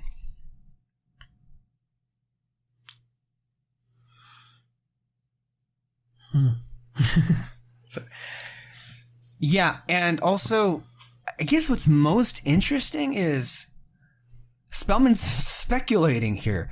And you think to yourself, shouldn't you know for sure? Did you guys not discuss this? Like, I'm not being critical here. I'm just curious. You really have to speculate? That there was no conversation had about like this title change? You just kind of like, oh, I guess they did that. They did it like almost behind his back and everything. I mean, it's not really a bad thing that whether or not they changed it, but it's just, I feel like that's something you should have told them beforehand. Like, yeah, you know, hey, make a character arc for Bucky or something, and or I don't know, like, or like, you know, do something with Bucky, but don't completely change him or something like that. Like, even that kind of conversation. I don't know. It's just so weird. Yeah. It kind of reminds me, didn't we have a similar discussion with something that happened on WandaVision? I don't know. Like, the communication isn't, it seems, the best, and yet they still end up delivering. It ended up working out in the end. Yeah. No, it was about the writers, how like they didn't read any of the comics or anything. They had no knowledge of the comics, and nobody told them like, hey, if you say this, the fans are going to tear you apart. Oh yeah. Like Marvel should have communicated to them, be mindful of what you say. And they weren't given instruction, it seems like. Yeah. Going back to the other interview, are there any Easter eggs in the series that fans haven't spotted yet that you want to point out? And then he says, and this is actually a pretty interesting one here. I can't think of any. You guys are better than I am at that, you know. I will say, this is not at all an Easter egg, but one thing no one has caught, and it's a failure in our writing, I guess, was when we were taking Bucky on his journey. We felt like the moment in episode 6 where he frees the GRC members, and one of them steps and says, "Thank you, you saved my life." We always considered that Bucky's first hero moment. That was a huge deal to us, but I have not heard anyone mention it. We were like, that's it. Bucky is on his way to freeing himself from the burden of being the Winter Soldier. Now, he gets to go and be a hero for the first time. That's not to say that he hasn't been heroic before, but that's the moment when he allows himself to feel like a hero. Not many people caught that. I noticed it in the episode. I just I don't know. I don't think it was a writing type of situation. It was more of a Directing? Film. Yeah, directing situation. I don't know. I feel like you could have just made it like last a little bit longer, like the thank yous and everything, and I don't know. Right. I mean, for one, I appreciate his candor. I really do appreciate himself. Like, hey, maybe it's our fault. Maybe it's my fault that it didn't come across as clear. And the way that he broke it down, like, man, that would have been a cool moment, but it kind of went over my head when I watched it. I didn't even put that together. I really would have liked to have, and I guess, I mean, how do you make more of an emphasis out of it, right? Well, I direct it that way, and it didn't feel that way, right? Like how? Yeah, I mean, like he said, like he pointed out, it's like it's the first time Bucky makes himself feel like a superhero, you know? Because for us, shit, hold up, sorry, it's all right. For us, we know he is a bit of a hero because he was in Infinity War and Endgame, like fighting. So like we do see him as a hero a bit, and so if you want the emphasis that he feels like a hero now, then you should have taken, the director should have taken the time to show us that. Because even from what we got, I can see that in Sebastian Stan's acting, you know? Like after the guy says, "Thank you for saving us," he kind of like takes this almost like a deep breath type of thing. Like he almost looks kind of shocked. Like, oh my gosh, he said that. Like again, it's very, very short scene of it. But yeah, he probably should have made more of an emphasis directing wise on that scene. Yeah, that's unfortunate, but really interesting information here. And it kind of makes me just like Malcolm all that more, you know? Like, he just seems very straightforward, very honest with his approach. Yeah. And it kind of makes me, like, have that much more faith in him as the writer for the movie, Captain America 4. Mm-hmm. Yeah. So that's great to hear. I mean, again, he has some cool ideas. My problem still with the show is that it should have been either a movie or 22 episodes of a show. So you've officially landed on that now, that you're saying that this felt too short for you, that there should have been more time for this show.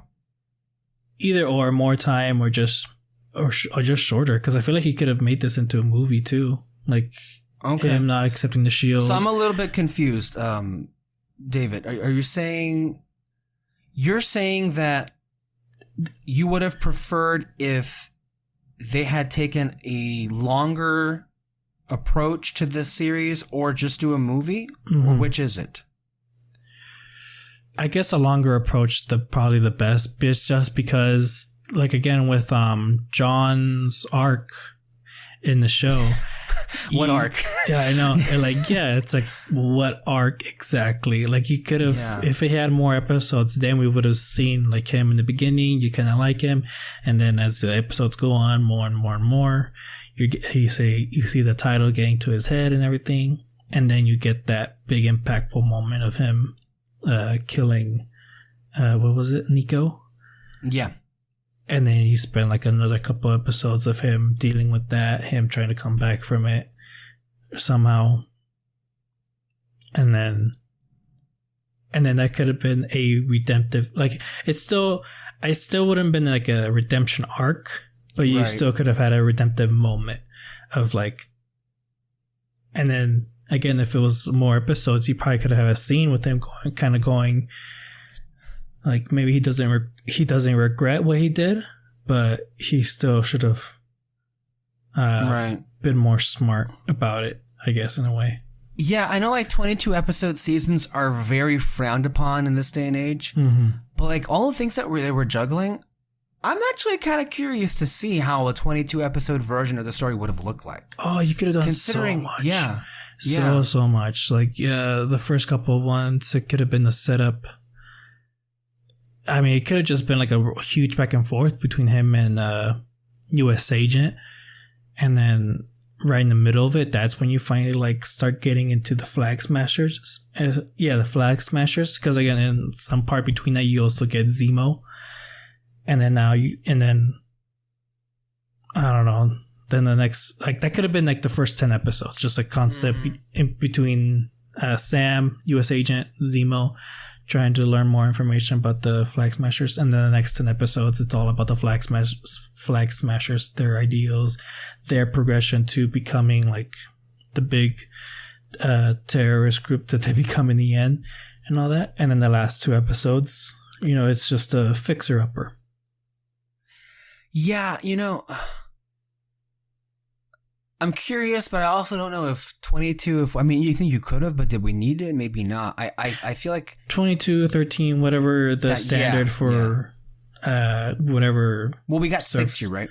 6 here. 6. Yeah, I think I would have liked to have, to be safe, I'm curious to see if they had 3 more episodes to bring it up to 9 or 10, even 13. But just like, I think they could have gone for that. I think the series was still strong regardless, but I keep going back to feeling that it could have been stronger if it just had a little bit more time to develop some ideas, Yeah, that's kind of the thing. Yeah. What were we saying before? Before we got into this? Marvel Studios kind of don't tell him anything. No, we were talking about Malcolm Spellman writing Captain America 4. Yeah, that. Yeah. Okay. Now, next question he gets asked. That moment calls to mind the flashback in episode 4 where we see Bucky in Wakanda. Can you talk about the origin or thought process behind that scene in particular? And this is what Spellman says. The thing is, when you have an actor like Sebastian Stan, you want to give them moments to really humanize these characters because they can do it. These are Class A actors. So a big part of the scene was knowing that it was a moment at least 80 years in the making for the character. And we wanted for Bucky to be felt.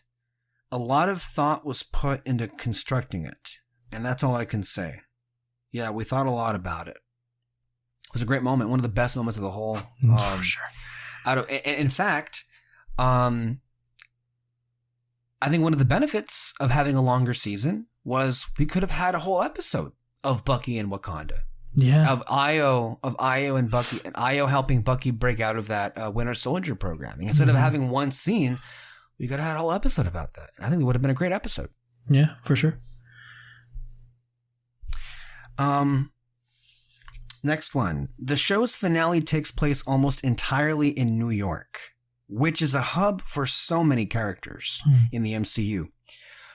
Were there ever any talks of a character like Peter Parker having a cameo during the episode? I love every interview now has to have at least one question dedicated to. So did you think this person could cameo? Did you ever consider like this person having a cameo? Another way the Mandalorian has seemingly affected media. And then Malcolm was like, of course. Then Kevin Feige tells you, no, stop it. I'm so curious how you said it though. It's like, no, stop it. Stop it. I know, it was funny. Like, okay, that's an interesting choice of words. You know. Stop it. Listen, when you first show up to these projects, in your mind, you think you're going to get to use everybody in the MCU. But Marvel always asks, does this person belong in this story? You cannot just geek out and pull all of our characters in your project because you like them. They have to occur organically. So Spider-Man did not make it. Mm-hmm. Reading this just made me feel so happy because I feel like I've been screaming this for years, and like, this is what I've been saying. This is what I've been saying. No, yeah. And especially for some people, they complain, it's like, oh, why isn't this superhero here? Why isn't this superhero like in this moment? The only one that I'm kind of like, yeah, probably should have been there is Iron Man 3. The president gets kidnapped. Captain America should have been there. I'm sure he was on a date or something. Yeah, that's my thing. That's always like my excuse. It's like, oh, why isn't this superhero there? It's like, I don't know. He's probably taking a shit at the moment. I don't know. Like there's gotta be an excuse, people. Like, they can't. I mean, I know, like, they're superheroes. They want to do superhero things every single day, but like, it just can't happen sometimes. Sometimes they gotta go on a date. Sometimes they're sick. Superheroes get sick or something. I don't know. So, like, just make up something in your mind. It's fine. Again, if you want to put another character in, there's got to be a reason for it. It can't take away from the main character, and you gotta make it work organically in the story. In a way. Yeah. The only one I wish did come out in the finale of Falcon and the Winter Soldier is War Machine.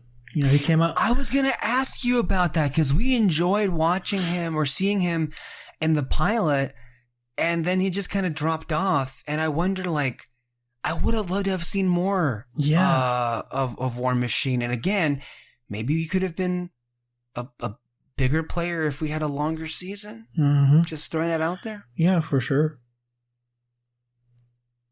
Yeah. That one felt organic.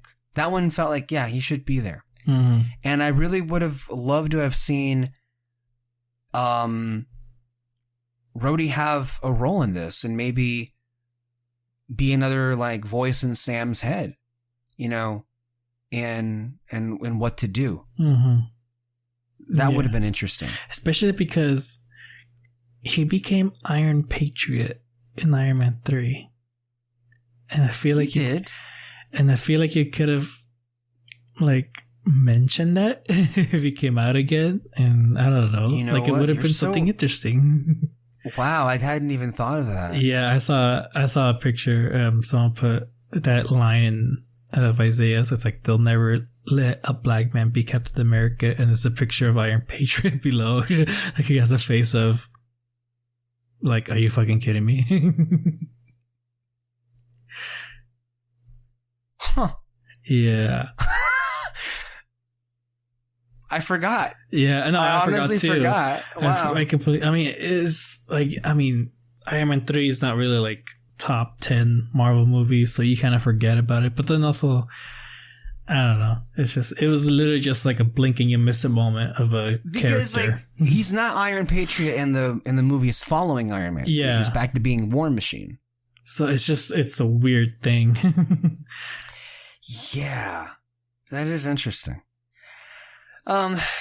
Malcolm also did an interview with Oprox, and he was asked about Sam's speech, right? And they were asked about what, if anything, they were trying to say about, or what they were trying to say, basically, with Sam and his speech.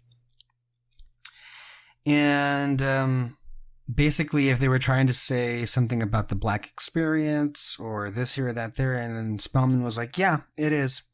And the only people I've seen have issues with it are people with loud voices who have issues with anything that doesn't jibe with their worldview.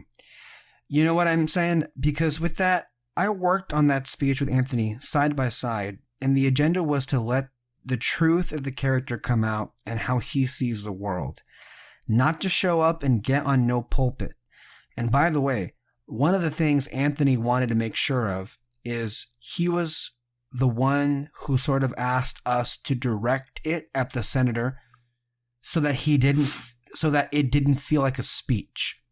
Like he's talking to somebody and he's trying to convince that senator, as the new Captain America, we believe that his primary superpower isn't just that he believes we can do better, which he says in the series.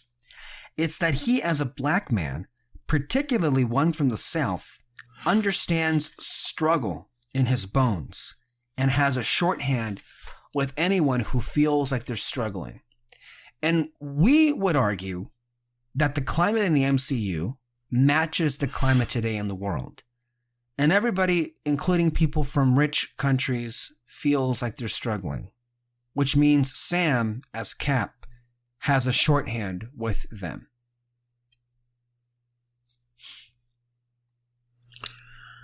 Yeah. Yeah.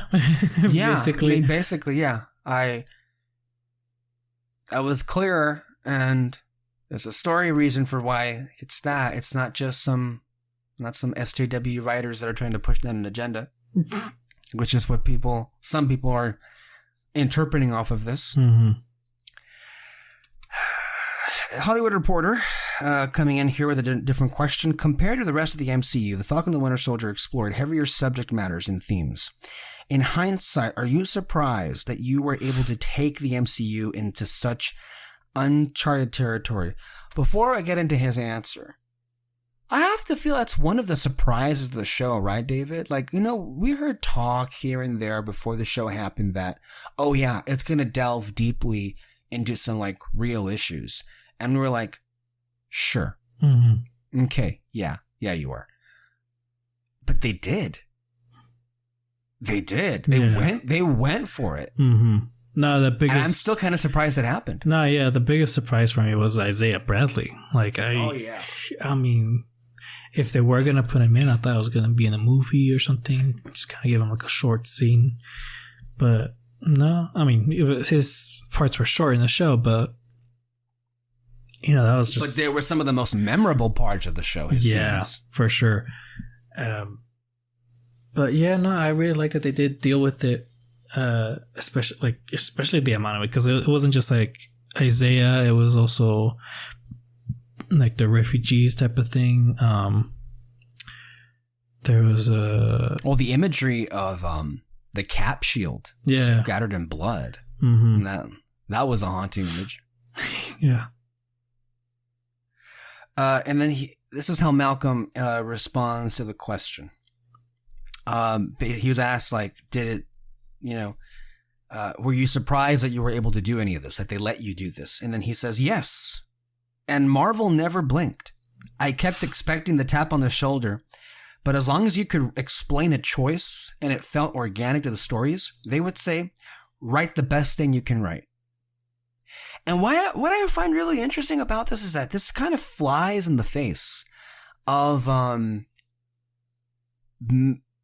guess what's considered as popular thought out there that, oh, you're working with Marvel and you're only really able to like write what they let you write. And to an extent, that's true. Mm-hmm. But in this instance, they kind of just like let Spellman do whatever he wanted. And they just kind of went with it. And that's not seemingly what a big like empire like Marvel, this big factory making machine that pumps out movies every year and now is doing TV shows. You wouldn't think that they'd actually let the writer write what he wants to write. Yeah. It's really interesting. I feel like, do you think, and I had this question maybe with Peter, do you think Kevin Feige is letting the showrunners for these Disney Plus shows have more hands-on control than the directors he hires for the movies?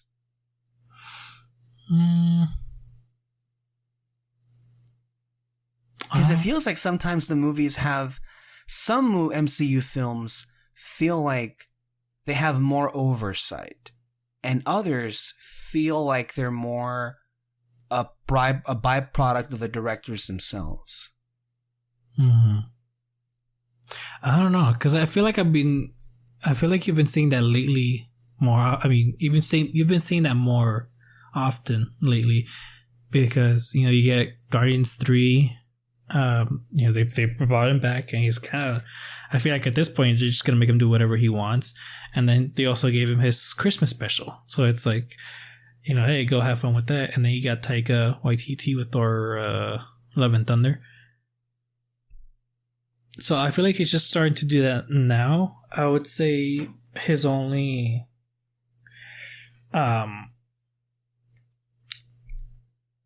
well, actually, I mean, I don't even know if he is like kind of anchoring down any of these writers at all. Like, I haven't really heard anything about that lately again.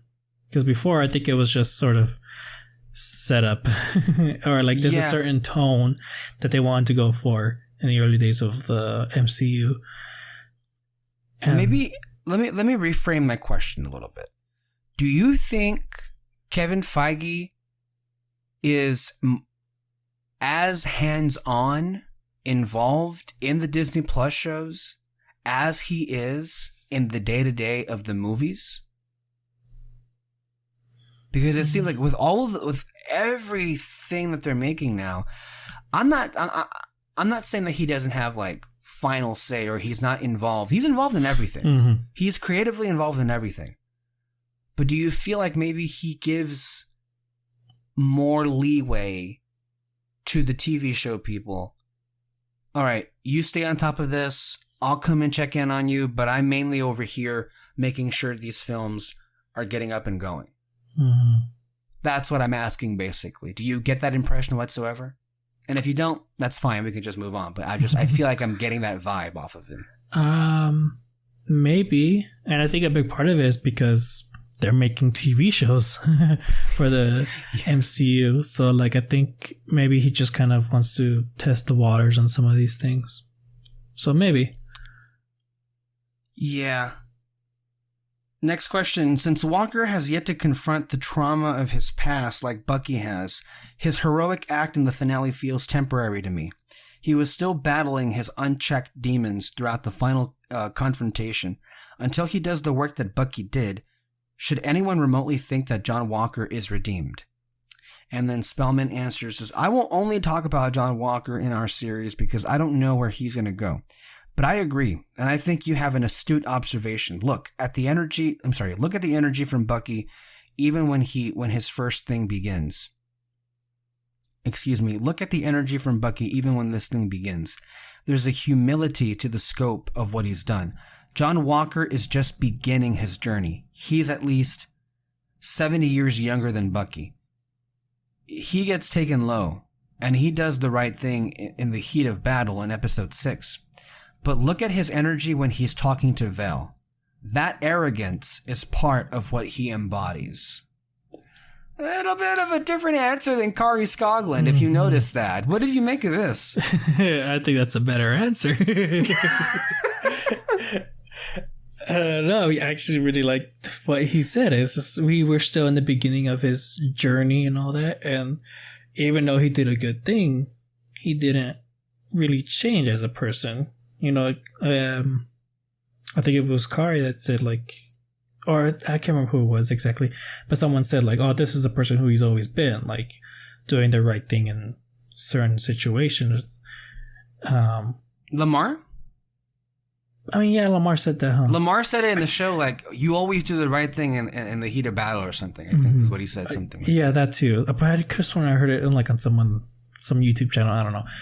But he does do that, but he still gets over his head basically either way. So I don't know. But yeah, that's actually a way better response to John's character than Kari said. I mean, based on what I read, I feel like the writer Malcolm Spellman and director Kari Skoglund have two entirely different points of view on how they view Walker in the end of the show. Because one of them says, I wanted people to like him. I think everyone does like him. And then Spellman here saying, yeah, he does the right thing in the heat of battle, but he's an arrogant ass, and that's kind of what he is. Very interesting. Mm-hmm. It's so interesting when you see like the writers and directors of a project disagree on something. Remember how we talked about how the Russos and Marcus and McFeely still disagree on the whole timeline thing? Yeah, that's funny. It's amazing to me. Also, I feel like, okay, I've been thinking about this lately because of the travel thing. I feel like they should say that he came back, or like he time traveled. He time traveled back in his own timeline, because if he was in the past this whole time, then the big thing people complain about is like, oh, so he let like all these bad things happen. Mm-hmm. And so I feel like an easy answer is to say that no, he time traveled into his own timeline afterwards, after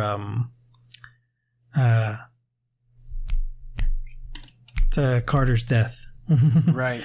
Yeah, because then you can say, oh no, like he did that, but in this, like in the alternate timeline that he lived with Carter, he did save people. Like you can say that basically. Well, like I mentioned before, and this is where watching Agents of S.H.I.E.L.D. actually helps answer this question, because I told you this before, in terms of how they explain things, because they use the quantum realm, and they use the quantum realm in the films to time travel, right? So the explanation goes is Steve did go back in time, but by staying with Peggy, he created his own branch timeline that is separate from the main MCU timeline. And so he lived out the rest of his days in this branch timeline with Peggy. And then when he was done, he came back to the original MCU timeline via the quantum realm. Mm-hmm. And basically, and then you can just say like, oh no, he did save people. He did stop certain disasters in his timeline. Yeah. It's like, it's just an easy thing, because everyone was going like, oh, okay, if he was in the original timeline the entire time, then he let all these bad things happen. It's like, how the fuck is that Captain America? Well, because you didn't see it, and this is not, and he created his own timeline, which means he could have done all those things in that timeline. So there's your answer. I mean, that's my headcanon. Yeah, that's my headcanon, and thank you to the people at S.H.I.E.L.D. for answering and making it that much clearer for us. Mm-hmm. So there we are. With that, let's move on to the drama that happened, David. You shared with me this podcast, I think it was Fat Man Beyond, with Kevin Smith and Mark Bernardin. And they had on a guest, Ed Brubaker, who is the writer of the Winter Soldier comic. And he expressed, or he actually went real deep with some of his issues. And man, do you feel for the guy? So tell us what happened. Well, I mean, so basically, he sort of complained about how he's not really getting paid or really enough credit for what he created in the comics. Any credit, you mean? Any credit, yeah. Like, I think he said that they don't even put his name, right? Like in the credits. So yeah, that's really fucked up. And I don't know if I doubt anyone would ever like go against him on this, but like if people do think like, oh, who cares? That they're making an adaptation, they should be their own thing or something like that. I haven't heard anything like that, but if people are, I highly, highly recommend people watch Invincible. Because that one, Robert Kirkman not only wrote the comic, but he also worked on the show. And Peter said it best. It's like, the show is like a second draft, basically, of what he did. And it is amazing what he did. There's just these little tiny changes. And so it's really honestly stupid that they don't get some of these comic book writers who've, especially for what's his name, Ed Brubaker. Yes. Especially for him, like have him involved. You should have got him involved in this story. Like he knows these characters best. Anything that he probably wanted to do in the comics but couldn't, like you could have done in the movies. You could have made something great if he had been involved. And so, like, again, and like I will emphasize this, Invincible is like the best example as to why you should put these comic book writers in these movies. Give them, or at the very least, give them credit. And so, Yeah, so Brubaker, he at first he was whatever about it. He like, okay, fine, you're not gonna put my name. He didn't really think much of it. But the thing that completely changed his mind was in the premiere of The Winter Soldier, and everyone just kept going up to him, going, "So how much did you get paid for this? Like, what did they give you? How much did you like work on it or anything?" And just like he just keeps getting those questions over and over, and he kind of just goes, I kind of fucked up, didn't I? Like he realized, oh, I could have probably done something more. And I mean, he wasn't like, in the beginning, he wasn't like, whatever, like you guys do whatever. It's like, no, they never came up to him. He'd never go up to them and everything, but they really should have. And the thing that kind of like really solidified like that he really wants to be involved in this or like get some kind of credit was that he had this near-death experience, and we realized like if he would have died in that moment, he would have left his wife with nothing. He would have left her with debt. And so, you just yeah, and it's not just Marvel. Actually, I should probably mention that next. It's not just Marvel. DC themselves kind of screwed him over too all the time. So the big thing, if you remember, a couple of years ago, there was a show on Fox called Gotham. That was basically going to be an adaptation of his called Gotham PD. He made a comic. Basically, you're getting the perspective of the police in Gotham City, like what they see after Batman brings in someone, or if they catch a certain bad guy, or they have to interrogate one of the villains or something. That's basically what Gotham, the Fox show, was supposed to be. But then they just went, it's just going to be an origin story basically for Bruce Wayne, and just try to avoid anything that he sort of made into that comic. And then later on, he thought that he was going to get like a second chance with the, what is it? Like the Matt Reeves. Yeah, with Matt Reeves' Batman, they were going to make a spin-off. That's what I was thinking of. They were going to make a spin-off of that movie. Basically, it is basically going to be a Gotham PD show, but they're calling it something else entirely. They're going to make entirely different characters. Like they're going to make the necessary changes that are needed to ensure they don't have to owe him a damn penny. Yeah. That's basically what you mean to say. Mm-hmm. Like that is a simpler. These assholes going out of their way to do, to cross the T's and dot the I's that are needed to make sure they don't have to owe this guy a damn thing, even though that he was the person that made all of this possible. Mm-hmm. It was a damning thing to listen to, and I encourage all of you to go to it. Yeah. And also infuriating as well. Yes. Especially when he was talking about the storylines from Winter Soldier and the Civil War movies. And when Kevin Smith said it, like, look, they're heavily borrowing from all the things that you created. And if it weren't for you, we wouldn't have these movies that are loved all over the world. And you don't make anything off of them? That's fucked up. Yeah. It's fucked up. And even the way that they treat him, I think he had to say, I don't know if it was the Winter Soldier, if it was Civil War premiere, but he had to get a hold of Sebastian Stan to ask for an invitation. Because apparently Kevin Feige's assistant kept kicking him off the list. Mm-hmm. And then there was even a point where he said, Brubaker, that he has seen some of the elite in these circles,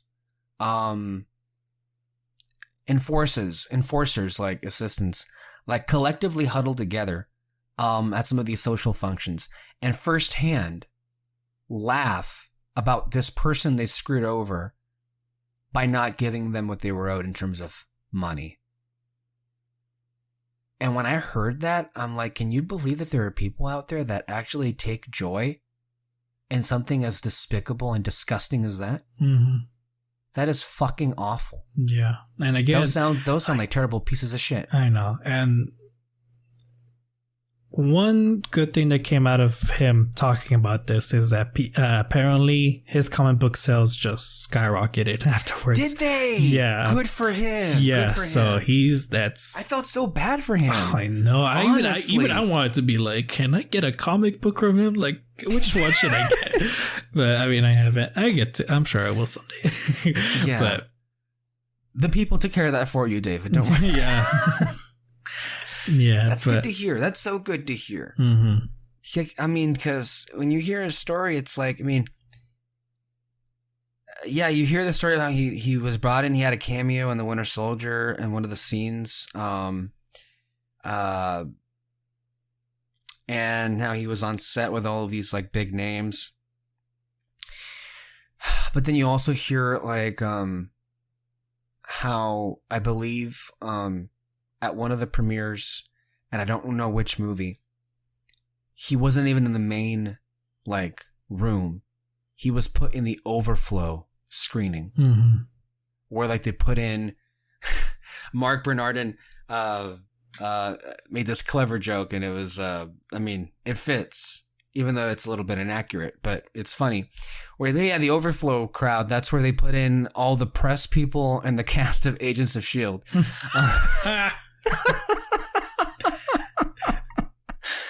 When he said like, you know, the people that don't walk the red carpet is who go in the overflow crowd. And it's hilarious, so I'll give him points for that. But for the record, the cast of Agents of S.H.I.E.L.D., I'll have you know, walked the red carpet at every one of those premieres. That being said, it's ridiculous that they got to walk the red carpet, but Brubaker didn't. Yeah. So, I mean, there's truth in there to what he's saying. But, yeah, this is bad. And it all kind of, you know, crystallized in this moment where he had a near-death experience, which sounds, the way he described it just sounded horrific, and terrifying too. And just the thought that he could have died and left his wife nothing, and how that wasn't fair because he should have had the funds if something should have happened to him where she would have been well taken care of. And he doesn't when he should. And no one's done a damn thing about it. One thing that I thought was cool though was that how he framed it, like the 18-year-old polo person that saved his life ended up being a Winter Soldier fan. So I love that little bit how like a fan of the Winter Soldier came and saved my life. So that was nice. And I forgot to mention though too, Marvel did give him a check. It was sort of like a thank you check in a way. Yeah, they tried to pay him. Yeah. But it was like, it was a one-time thing. It was a one-time thing. Wasn't really a lot. It wasn't gonna like make him it wasn't, I don't know. I'm from what it sounded like, it's not gonna last him long, basically. And so Brubaker didn't even take the check at all. So just because like that's cheap money, it's cheap money. It's not really enough for like what he's created, what he's kind of done for the Captain America movies and everything. So yeah, I thought that was a pretty cool thing of him to do. But again, the best example. And I mean, I'm not saying Brubaker should be like in the writing room or anything. Just like, for one thing, please acknowledge that like you got the idea from him. Please give him like some form of credit. And yeah, like I thought copyright existed for a reason, you know, and it only seems to benefit the wrong people. Yeah, like he should be protected by that intellectual property, right? Like he was the one that came up with the story. I mean, in the just world, that's what it should be, and yet we're not, and that's why it isn't. And it reminds me, and it's not just something that applies to comic writers as well. I remember a few years back, the same thing happened with Disney and the Beauty and the Beast live action remake. Like they basically ripped off the screenplay from the original directors and writers, and they didn't get a single check out of it. They had no residuals, and they weren't. I think they weren't even invited to the premiere. Like there was no credit given to them whatsoever. I mean, not even so much as a credit. The Lion King, like it was literally the exact same movie, and I don't think the writers, the original writers of the first like the original animated movie, the movie they ripped off, basically, yeah, they didn't get credited, right? No, none of them. That's awful. Yeah. And I mean, again, like I said, like I'm not saying Brubaker should get like a spot in the writing chair or in the writing room and everything, but just give him some credit. But I mean, it still wouldn't be bad if he did, because again, the Invincible comic, they got Kirkman in the writing room for that, and he made something. I don't want to say like far better than the comic or anything like that. They're both really good and everything. It's just you can see the tiny details that he made, tiny changes that he made that just made the show amazing. Mm-hmm. And so you can do that with the movies. You can do that. You can do that in a way that it'll expand your universe still, but like not make but not make any changes that like kind of that will screw them over later on. Because again, these comic book writers, like, they know what to do to kind of like really expand their universe, but not make any major changes, you know. Because he brought back Bucky, but it wasn't like some mind-bending, altering thing to the whole MCU comics or anything like that. It was just a simple idea, really. And he only did it because he liked Bucky as a character. Yeah. So, I mean, I listened to it, and it just made me feel really bad because he's only one of many, like him in the industry that who've poured their heart and soul into a story, and who are now being like capitalized off these multinational corporations. They're raking in the cash based on the work that these artists created, and they're not going to get a slice of the pie. That's wrong. That's just wrong. Yeah. And yet so emblematic of the world that we live in today. So there is that. Anything else regarding this before we go today? All right. Well, we hope you enjoyed this episode. As a reminder, next week, David and I are going to come back and we're going to talk about the first 4 episodes of Invincible. Can't wait to do that. And then also stay tuned for our shows with Pino Martinez. We have reviews coming up for films such as Promising Young Woman, Minari, The Father, Another Round, and as well as some of the new films that at some point will be released here in 2021. Thank you all for listening. As a reminder, you can listen to our podcast anywhere you listen to podcasts, whether it be on Apple, Spotify, Google Podcasts, iHeartRadio, Stitcher, CastBox, and YouTube. And until next time, stay on the spotlight. Bye-bye. Bye.